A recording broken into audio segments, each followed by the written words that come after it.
최근 자본시장에서 큰 주목을 받았던 이슈는 바로 메리츠 금융지주의 자회사 편입이었습니다. 이 개미들을 눈물 짓게 했던 물적 분할과는 완전히 반대되는 행보로 주주 환원을 적극 실천했다는 점에서 큰 호응을 받았죠. 주주와의 상생으로 기업의 가치도 올라갈 수 있다는 점에서 주주 환원에 대한 목소리는 앞으로 더 커질 것으로 보입니다. 이 머니투데이 방송은 K 주주시대 시리즈를 통해 자본시장의 변화를 불고 온 주주 환원 이슈를 짚어봅니다. 김혜수 기자입니다.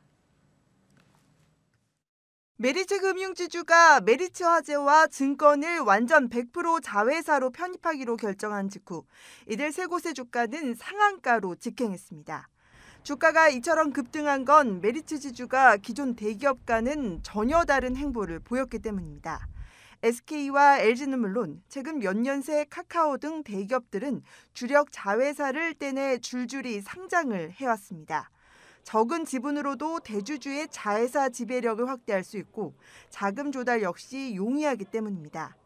하지만 기존 회사의 투자자는 분리된 회사의 주식을 단 한 주도 보유할 수 없어 주주 권익 침해 논란이 일었습니다. 이번 메리츠의 결정에 따른 자회사와의 포괄적 주식 교환에 따라 조정호 지주회장의 지분은 기존 75%에서 47%로 낮아집니다. 향후 3년간 당기 순이익의 50%를 배당과 자사주 매입, 소각에 사용될 것이란 점도 주주들이 환호하는 부분입니다.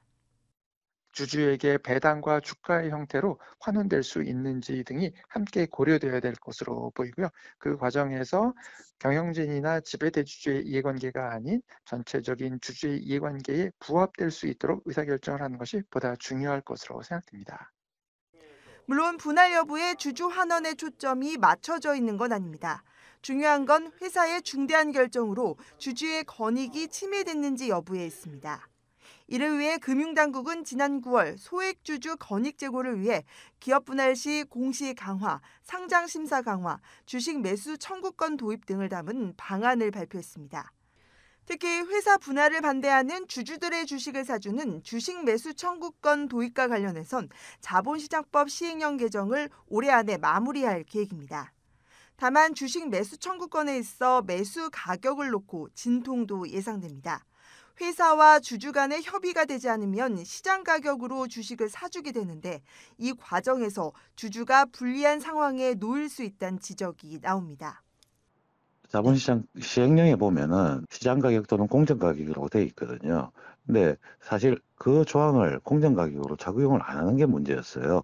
그런 부분들에 대해서 지금은 아직 제도가 정비가 되어 있지 않다고 할지라도 시장에서 스스로 회사들이 그런 결정을 하게 되면 시장이 평가를 받기 때문에 메리츠 지주는 자회사 편입을 발표한 이후 기업 가치가 8조 원으로 뛰어 올랐습니다. 시행령 개정에 앞서 주주 환원이 주주뿐만 아니라 기업에도 긍정적인 영향을 미치는 것을 고려할 때 기업 스스로 주주 친화적인 정책을 적극 내놓을 필요가 있다는 목소리가 나옵니다. 머니투데이 방송 김혜수입니다.